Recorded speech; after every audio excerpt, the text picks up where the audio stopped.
আসসালামু আলাইকুম। দীর্ঘদিন পর আবারও সবাইকে স্বাগত জানাচ্ছি ভিলেজ লাইফস্টাইল ব্লগে। টানা বৃষ্টি এবং আমি অসুস্থ থাকার কারণে আমাদের বাগানের অবস্থা একদম নাজেহাল। ঘাসগুলো অনেক বড় বড় হয়ে গিয়েছে, সেই সাথে পুকুরের ভেতরও ঘাস হয়ে গেছে। আর গাছপালার ডালগুলো অনেক আগে ছাঁটাই করে দেওয়া দরকার ছিল, সেটাও দেরি হয়ে গিয়েছে। তাই তো সিদ্দিক ভাইকে খবর দেওয়া, সে আসলো। 2-3 দিন যাই লাগে, দেখি আমরা কিভাবে পুরো বাগানটা পরিষ্কার করতে পারি। এর পূর্বে আপনাদেরকে শর্ট ভিডিও আকারে অনেক ভিডিও উপহার দিয়েছি, এখন থেকে চেষ্টা করব লং ভিডিও উপহার দেওয়ার জন্য। শহর থেকে এসে গ্রামে কিভাবে জীবনযাপন করি, বাগান, কৃষি, হাঁস মুরগি পালন, গরু পালন, খামার ইত্যাদি বিষয় আপনাদের সামনে তুলে ধরার চেষ্টা করব। আশা করি আপনাদের ভালো লাগবে। যারা শহরে বা দেশের বাইরে থাকেন, যারা গ্রামকে অনেক মিস করেন, তাদের জন্যই আমার এই ক্ষুদ্র প্রচেষ্টা।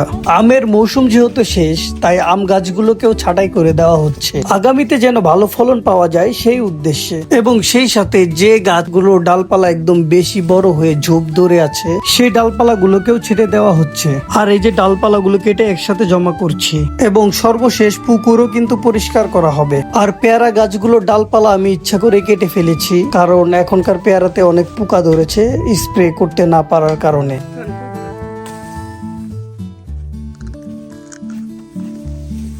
আর সেই সাথে লেবু গাছের ডালপালাগুলোকেও ছাঁটাই করে দিচ্ছি, কারণ লেবুর ডালপালাগুলো অনেক ঘন হয়ে গিয়েছিল। তারপর দেখলাম আকাশ হঠাৎই মেঘলা হয়ে গেছে। কিছুক্ষণ আগেও রোদ ছিল, মনে হচ্ছিল এখনই বৃষ্টি নামবে। তার কিছুক্ষণ পর একটু গুড়ি গুড়ি বৃষ্টি, তাই একটু বিরতি নিয়ে নিয়েছিলাম এবং তারপর আবারও ফিরে এসেছিলাম আমাদের কাজে। আতা গাছের ডালের কারণে লিচু গাছের উপর ছায়া পড়ে, তাই আতা গাছের ডালগুলো কেটে দিচ্ছিলাম। সত্যি বলতে শখ অনেক, জায়গা সীমিত, যার ফলে গাছপালাগুলো ঘন হয়ে গেছে। তবে ইনশাল্লাহ অদূর ভবিষ্যতে যে গাছগুলো ভালো ফলন হবে, সেই গাছগুলো রেখে বাকি গাছগুলো কেটে ফেলা হবে। আর ঠিক এই জায়গাটিতেই আমি পড়ে গিয়েছিলাম, তাই এই জায়গাটিকে পরিষ্কার করে নিলাম। আর টানা বৃষ্টির কারণে পরবর্তীতে এই জায়গাটার অবস্থা আরো খারাপ হয়ে গিয়েছিল। মেন গেটের সামনে একটা পেয়ারা গাছ ছিল, দেখতেই পাচ্ছেন। এই গাছের পেয়ারা অনেক ভালো হতো, তবে এবছর পোকার আক্রমণ হলো, তাই কেটে ফেললাম। আর তার পাশে একটি আম গাছ রয়েছে, যেটিতে 12 মাস ফলন হওয়ার কথা থাকলেও তা হয় না, তাই সেই গাছটিরও ডালপালা ছেটে দিলাম। এবং তারপর পুরি আমরা যে রাস্তা দিয়ে হাঁটি,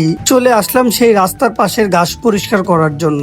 এখানকার ঘাসগুলো বড় থাকলে মেন যে সমস্যা, যেহেতু বৃষ্টি বাদলের দিন, এখানে যদি সাপ লুকিয়ে থাকে এবং তারা যদি এখান দিয়ে চলাচল করে, আমরা যদি না দেখে পাড়া মারি, তাহলে কিন্তু তারা আমাদেরকে কামড় দিয়ে দিবে। আর তাছাড়াও ঘাসের জন্য দেখতেও কিন্তু খুব বিশ্রী লাগছিল। আর দেখুন এখন ঘাসগুলো পরিষ্কার করাতে কেমন লাগছে। আর এছাড়াও আমাদের বাসায় 2টা দুষ্টু আছে, ওরা এখান দিয়ে গাড়ি চালায়। ওদের জন্য হলেও এই জায়গাগুলোকে পরিষ্কার রাখতে হয়।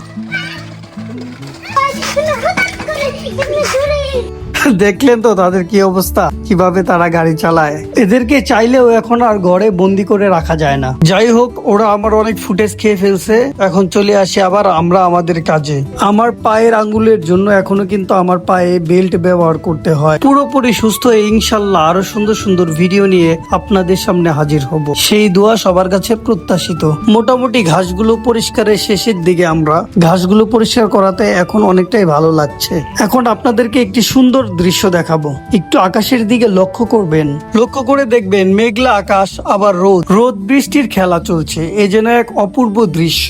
আপনাদের সবাইকে আগামী পর্ব দেখার আমন্ত্রণ জানিয়ে আজ এখানেই বিদায় নেব। সে পর্যন্ত সবাই ভালো থাকবেন, সুস্থ থাকবেন। আল্লাহ হাফেজ।